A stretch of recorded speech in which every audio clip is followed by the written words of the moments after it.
จ้าสบายดีมือนี้สิทางเนาะเย็นอยู่วัดผูคอและเป็นตั้งอยู่เมืองจำพรแขวงสะวรรณเขตเนาะในบริเวณนี้มีต้นไม้ใหญ่งามสุ่มเย็นนี่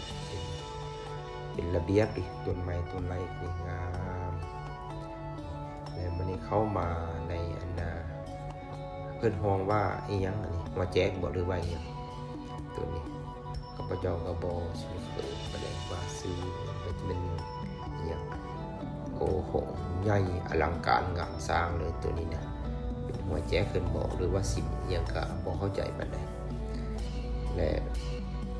จะเป็นห้องห้างแบบนี้วันนี้จะเข้ามาภายในห้องอาคารตัวนี้นี่โอ้งามหลายในอาคารตัวนี้นะนี่อันนี้เป็นทางขึ้น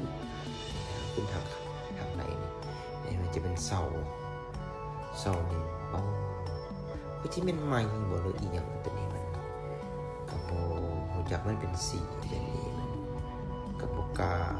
ถามเพิ่นได้ครับว่ามูเจอเพิ่นอยู่นี่นะเขาเที่ยงได้มาทายให้เพื่อนเบื้องนำกันนี่ขึ้นมาบันไดเป็นพักที่สองมันจะเป็นแบบนี้นี่โอ้งานสร้างเลยอลังการเลยนี่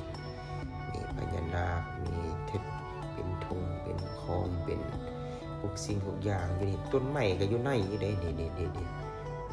แต่ผักป่ายมันอยู่เถิงเพิ่นจะเห็นนี่คือจังซี่นี่เฮ็ดกว้างจังซี่โอ้งามเก่งอันนี้มันในหางหลังของบริเวณตัวนี้เพิ่นจะมีดวงสานี่มีหูปันพระพุทธรูปพญานาคอยู่ในสระน้ำมีหลายอย่างอยู่นะที่ว่านี่มีกระหอกอีกนี่หูปันนี่เพิ่นเป็นปันเป็นนี่ตัวนี้เป็นเพิ่นจะเฮ็ดเป็นคำขวัญไว้นี่คือจังซี่ของพุ่นและมันนั้นเป็นมุกพระพุทธองค์บัวเจ้าแม่อย่างนี้ตัวนี้ก็เป็นหัวพญานาคนี่งามไหมผู้ใดบ่เคยมาเบิ่งละมาเด้อมาไว้สักการะบูชานี่อยู่ในวัดแห่งนี้นี่วัดผูคอ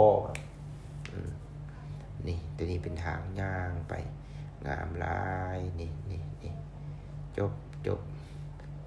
ไปเบิ่งสำนีก่อนเด้ออยากมาเบิ่งเองละมา